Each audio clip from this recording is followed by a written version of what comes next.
하나님의 말씀 요한계시록 2장 21장에 1절부터 8절 21장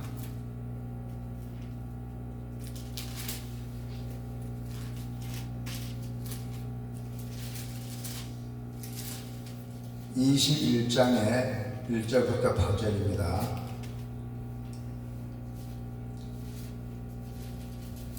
다 같이 한꺼번에 천천히 합시다. 시작.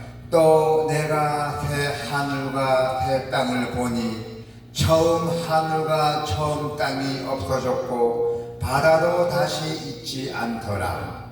또 내가 봄에 거룩한 성 새 예루살렘이 하나님께로부터 하늘에서 내려오니 그 준비한 것이 신부가 남편을 위하여 단장한 것 같더라. 내가 들으니 보좌에서 큰 음성이 나서 이르되 보라, 하나님의 장막이 사람들과 함께 있음에 하나님이 그들과 함께 계시리니 그들은 하나님의 백성이 되고 하나님은 친히 그들과 함께 계셔서 모든 눈물을 그 눈에서 닦아 주시니 다시는 사망이 없고 애통하는 것이나 곡하는 것이나 아픈 것이 다시 있지 아니하리니 처음 것들이 다 지나갔음이로라.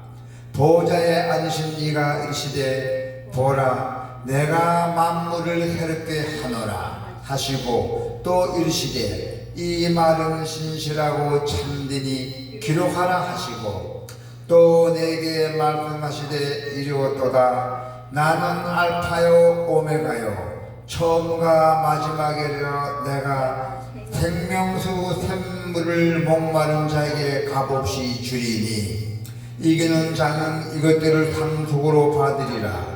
나는 그의 하나님이 되고 그는 내 아들이 되리라. 그러나 두려워하는 자들과 믿지 아니하는 자들과 흉악한 자들과 살인자들과 음행하는 자들과 점술가들과 우상 숭배자들과 거짓말하는 모든 자들은 불과 유황으로 타는 못에 던져지리니 이것이 둘째 사망이라. 아멘. 오늘 하나님의 말씀은 새 예루살렘의 입성 전략이에요. 새 예루살렘의 입성, 이제 들어가는 거죠. 그 어떻게 들어갈 수 있나, 그런 전략입니다. 새 예루살렘은 참으로 눈물도 없고 슬픔도 없고 온갖 귀한 것들로 장식된 아주 찬란하고 아름다운 곳입니다. 이 땅에서 누릴 수 없는 큰 기쁨과 즐거움이 영원히 친밀한 교제를 나누는 곳입니다. 이러한 새 예루살렘 성에 입성하기 위해서는 여러분들께서는 어떻게 살아가야 할까요?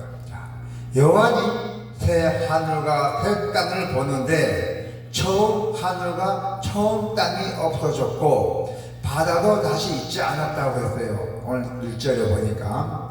그래서 현재의 하늘과 땅은 소멸이 되고 새 하늘과 새 땅이 임할 것이라는 뜻입니다.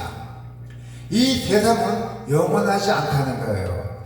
언젠가 사라질 유한한 것입니다. 그래서 성도 여러분께서는 언젠가 사라질 유한한 세상에 소망을 두지 말고 새 하늘과 새 땅에 소망을 두어야 한다는 것입니다.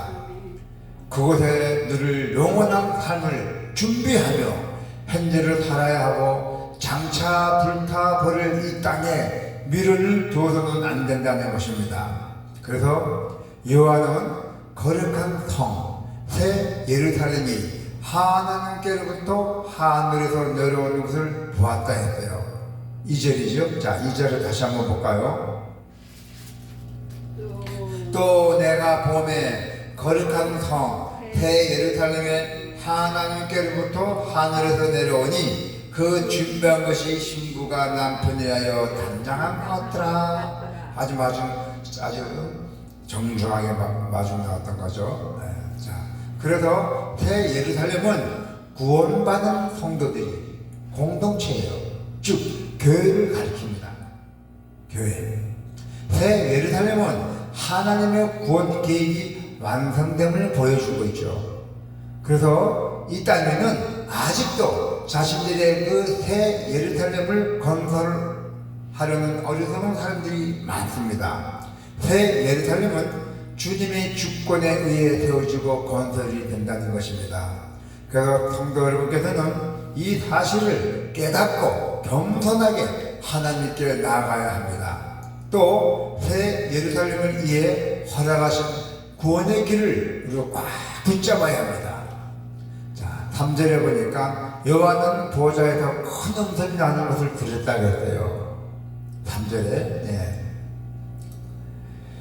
내가 들으니 보좌에서 큰 음성이 나서 이르되 보라 하나님의 장막이 사람들과 함께 있음에 하나님이 그들과 함께 계시리니 그들은 하나님의 백성이 되고 하나님은 친히 그들과 함께 계셔서 아멘.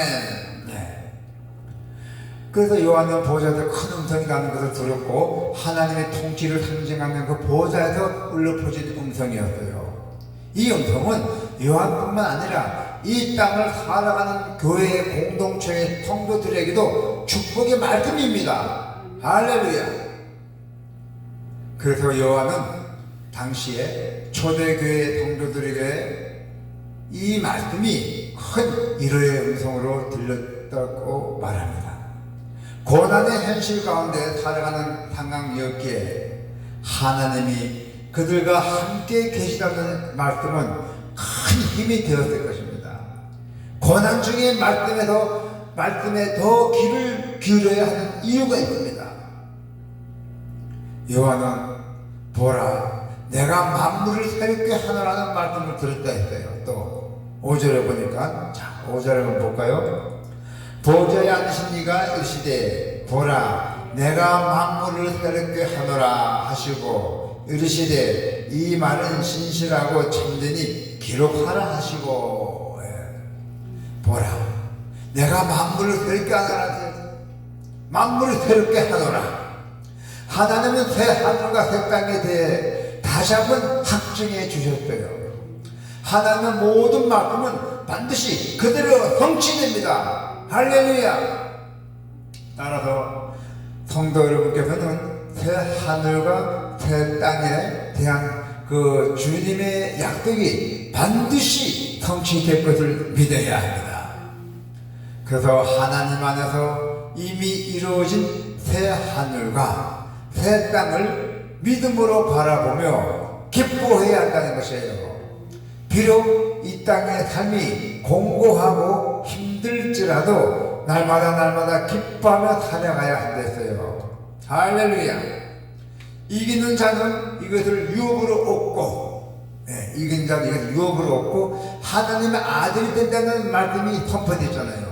이기는 자는 자 7절 한번 볼까요? 7절에 이기는 자는 이것들을 상속으로 받으리라. 나는 그의 하나님이 되고 그는 내 아들이 되리라. 아멘. 이기는 자는 상속을 받는댔잖아요.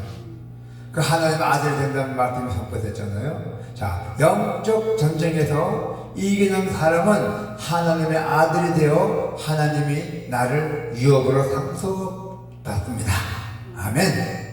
그래서 성도 여러분께서는 이 세상에서 영적 전쟁을 수행해야 합니다. 하나님의 말씀을 따르든지 세상의 가치관을 따르든지 선택해야 한다는 겁니다. 선택. 하나님의 말씀이나 아니면 세상의 가치관이나 영적 전쟁에서 이기기 위해서 말씀과 하나님의 기도 무장하는 일을 훈련해야 돼요. 말씀과 기도를 무장해서 훈련해야 한다는 것입니다. 우리가 영적 전쟁에서 이기려면 마귀인데 져서는 안 되잖아요. 우리는 이 훈련에 성실하게 임함으로써 영적 전쟁에서 날마다 승리하시기를 축원합니다. 성도 여러분께서는 이 세상에서 아무리 박해와 조롱을 당한다 해도 심지어 승리의 길로 내몰린다 해도 믿음을 지키며 어떠한 상황에서도 이기는 자가 되어야 합니다. 자, 이제 새 예루살렘은 끝까지 믿음을 지킨 성도에게 허락된다고 했대요. 끝까지 믿음을 지킨 자에게는 허락이 된다고, 또 세상에서 겪어야 했던 아픔, 고통, 고난, 수치, 괴로움은 다 그것에 들어가는 순간에 눈 녹듯이 다 없어버려요. 눈 녹듯이 다 없어진다는 얘기예요. 우리가 이 세상의 사람들도 아픔과 고통을 다 당했어도 우리가 새 예루살렘에 들어가게 되면은 그 고통이 눈같이 녹아진다는 것입니다. 그래서 하나님이 모든 눈물을 우리를 여러분들에게 다 닦아주시고 영광에 동참하게 하실 것을 주님께서 약속하고 있다는 것을 잊지 마시기를 바랍니다. 아멘.